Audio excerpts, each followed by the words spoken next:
पहले जैसा मार्केट नहीं है। तो ये साल थोड़ा मंदा मार्केट है।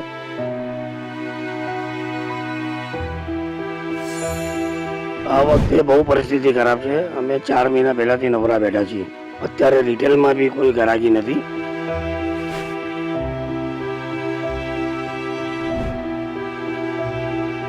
पहले पतंग पूरी साल बनती थी और 2-3 दिन के अंदर बिक जाती थी।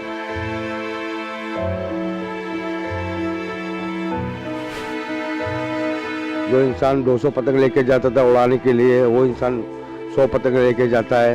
ને જે તમારી સામે તમે જોઈ શકો છો બજાર કેટલું સુનસાન છે.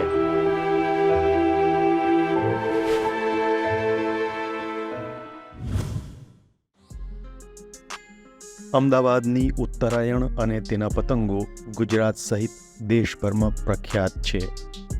ઉત્તરાયણ નજીક આવતાની સાથે જ અહીંના જમાલપુર, રાયપુર સહિતના વર્ષો જૂના પતંગ બજારોમાં પતંગ રસિયાઓની ભારે ભીડ જામે છે. ગુજરાતભરમાંથી અહીં લોકો ઉત્તરાયણ દરમિયાન ખાસ પતંગ અને દોરી ખરીદવા માટે આવે છે. આ સિવાય પતંગનો બિઝનેસ કરતા અન્ય શહેરોના વેપારીઓ પણ અહીં જ ખરીદી માટે આવે છે. પણ આ વર્ષે માહોલ થોડો જુદો છે. વેપારીઓનું કહેવું છે કે ઉત્તરાયણ સાવ નજીક આવી ગઈ હોવા છતાં ગ્રાહકી હજી સુધી જામતી નથી. લોકોની આવક ઘટી છે, બેકારી વધી છે, જેના કારણે તેઓ હજુ સુધી બજારમાં ખરીદી માટે આવતા અચકાયા હોય તેમ લાગે છે. मार्केट जो है पहले साल करते ये साल थोड़ा मंदा मार्केट है।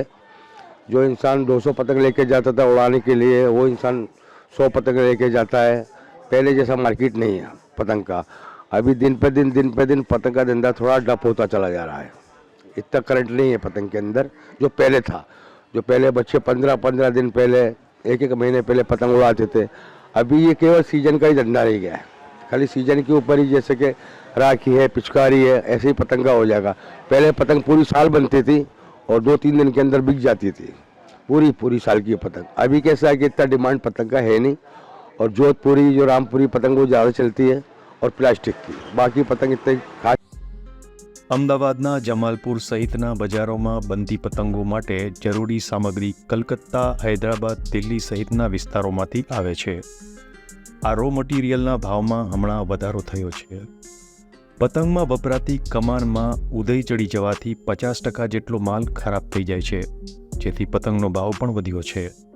ગયા વર્ષે જે પતંગનો ભાવ 70 રૂપિયા પ્રતિ 20 નંગ હતો, તે વિવિધ કારણોસર આ વર્ષે રૂપિયા 100 પ્રતિ 20 નંગે પહોંચી ગયો છે.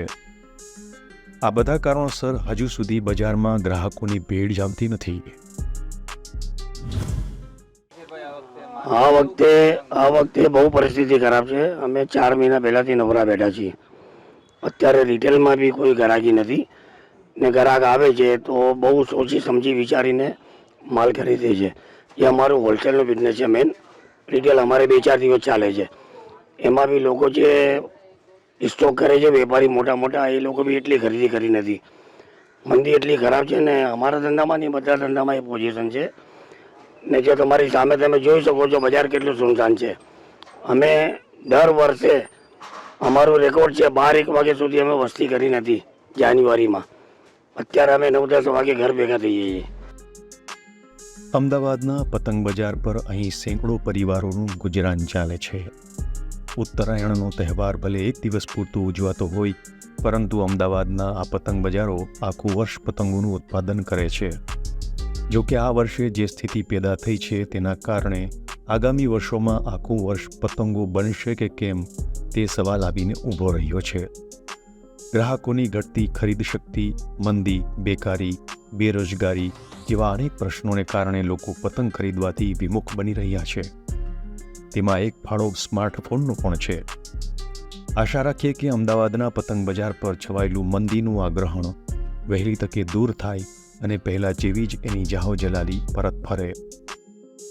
કેમેરામેન મીર ચૌહાણ સાથે નરેશ મકવાણાનો report, vibes of India, Ahmedabad.